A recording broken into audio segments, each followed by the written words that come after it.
ایک عظیم شخصیت جو نہ خود نبی تھے نہ کسی نبی کے پیروکار، اس کے باوجود وہ خدا تک پہنچ گئے۔ اس دنیا کا ایک عظیم تھنکر جس نے ہر علوم میں مہارت حاصل کی، جنہوں نے نبوت کے بجائے حکمت کو چنا۔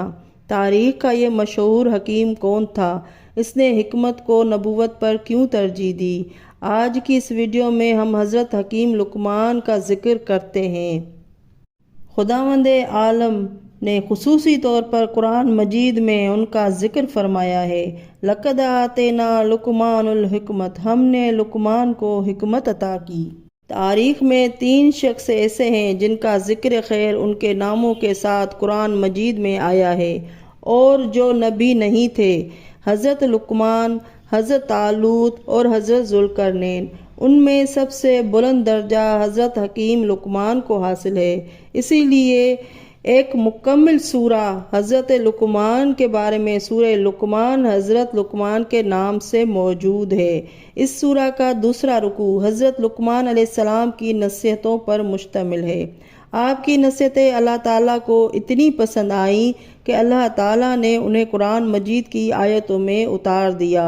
حضرت حکیم لقمان نے فرمایا اپنے بیٹے کو نصیحت کرتے ہوئے کہ اے میرے بیٹے، خدا کی ذات میں کسی کو شریک نہ کرنا، کیونکہ شرک بہت بڑا گناہ ہے۔ حضرت حکیم لقمان نے 7000 نصیحتیں فرمائی ہیں۔ ان کے ان نصائح کا قرآن مجید میں ذکر ہے اور وہ اپنے بیٹے ساران سے فرماتے ہیں: اے میرے پیارے بیٹے، نیکی اور بدی چاہے رائی کے دانے کے برابر کیوں نہ ہو، اور وہ پتھر کے نیچے یا زمین میں کہیں یا آسمان میں چھپی کیوں نہ ہو، قیامت میں سامنے لائی جائے گی اور تم سے اس کا حساب ہوگا۔ اے فرزند، نماز سے غفلت نہ کرنا، پابندی کے ساتھ اسے نماز پڑھنا، لوگوں کو نیکی کی ہدایت کرنا، انہیں برائیوں سے روکنا، مصیبتوں اور بلاؤں میں صبر کرنا، کیونکہ انسان کے لیے چیزیں لازمی ہیں۔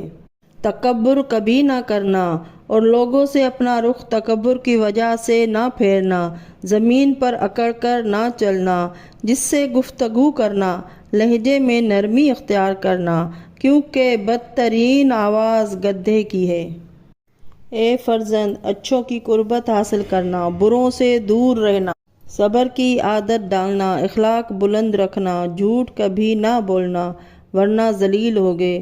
اے فرزند، اول شب میں سفر سے پرہیز کرنا، سفر میں روزمرہ کی چیزیں ساتھ رکھنا، جیسے عصا، سوئی، ڈورا وغیرہ، اور کچھ ضروری دوائیں بھی ہمراہ رکھنا۔ جس چیز کی ضرورت دوسروں کو نصیحت کرنا، اس پر خود بھی عمل کرنا، ورنہ تمہاری مثال چراغ جیسی ہوگی، وہ جلتا ہے اور لوگوں کو فائدہ پہنچاتا ہے، اسے کوئی فائدہ نہیں پہنچتا۔ چھوٹے گناہ نہ کرنا ورنہ بڑے بھی کرو گے۔ اے فرزند، دوست کو مصیبت کے وقت آزمانا۔ اے فرزند، تم پر جو احسان کرے اسے یاد رکھنا، جو کسی پر احسان تم نے کیا ہے اسے بھلا دینا۔ خاموشی اختیار کرنا، خاموشی کی عادت ڈالنا، زبان کے شر سے بچے رہو گے۔ اے فرزند، بڑوں سے ٹکر نہ لینا، چھوٹوں کو ذلیل نہ سمجھنا۔ اے فرزند، اگر تم اپنے لیے 1000 دوست بنا لو تو یہ کم ہے، اور اپنا ایک دشمن بنا لو یہ تو بہت زیادہ ہے۔ اے فرزند، خدا کے رازق ہونے پر یقین رکھو، جس نے بطن مادر میں، آغوش مادر میں بچپن میں روزی دی، وہی آخر تک دے گا۔ حکیم لقمان افریقی نسل تھا اور آپ کا تعلق سوڈان سے تھا۔ ایک روایت کے مطابق آپ حضرت داؤد علیہ السلام کے زمانے میں بھی رہے۔ آپ افریقی نسل تھے اور ایک غلام کی حیثیت سے عرب میں آئے تھے، لیکن آپ حکمت اور دانائی کے سمندر تھے اور بنی اسرائیل کے قاضی بھی رہے۔ آپ کا زمانہ 3000 سال قبل مسیح کا تھا۔ اللہ تعالیٰ نے حضرت لقمان کو وہ چیز عطا فرمائی تھی جو اس زمانے کے انسانوں میں کسی کے پاس نہیں تھی۔ اللہ تعالیٰ نے انہیں 100 انسانوں کے برابر عقل و دانائی کا ادراک عطا فرمایا تھا۔ حضرت لقمان علیہ السلام کے متعلق لکھا گیا ہے کہ اللہ تعالیٰ نے انہیں جڑی بوٹیوں کی خاصیتوں کا علم بھی عطا کیا تھا۔ حکیم لقمان نے علم طب یعنی میڈیکل سائنس کی بنیاد رکھی تھی۔ حکیم لقمان اپنے ارد و گرد فطرت کے مناظر کو بغور مطالعہ کیا کرتے تھے۔ جانوروں اور پودوں کو دیکھ کر اللہ تعالیٰ کے قوانین کا مشاہدہ کیا کرتے تھے۔ آپ ایک دن درخت کے نیچے لیٹے ہوئے تھے کہ آنکھ لگ گئی۔ خواب میں ایک فرشتہ ان کے پاس آیا اور انہیں خبر دی کہ اللہ تعالیٰ آپ کو حکمت یا نبوت جیسی دولت سے نوازنا چاہتا ہے۔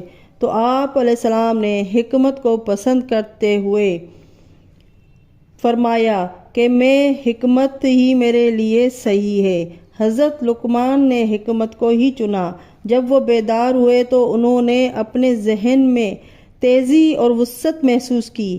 ان کے ذہن میں غیر معمولی سوچنے کی صلاحیت آ گئی تھی۔ وہ ہر شے کو دیکھ کر اس کی روحانی کیفیت تک پہنچ جاتے تھے۔ آپ نے اپنے رب کا شکر ادا کیا اور اس نعمت پر اللہ تعالیٰ کی حمد کی۔ لوگ دور دور سے اس حکیم لقمان سے ملنے آتے اور ان سے پند و نصیحت کی باتیں سیکھتے۔ ایک دفعہ حکیم لقمان علیہ السلام سے سوال کیا گیا کہ آپ نے نبوت کے بجائے حکمت کیوں اختیار کی؟ تو جواب دیا، اگر اللہ تعالیٰ مجھے نبی بنا دیتا تو اور بات تھی، لیکن جب مجھے اختیار دیا گیا تو مجھے ڈر ہوا کہ کہیں ایسا نہ ہو کہ میں نبوت کا بوجھ نہ اٹھا سکوں، اس لیے میں نے حکمت کو ہی چنا۔ روایت کے مطابق حضرت حکیم لقمان نے 1000 سال کی عمر پائی تھی۔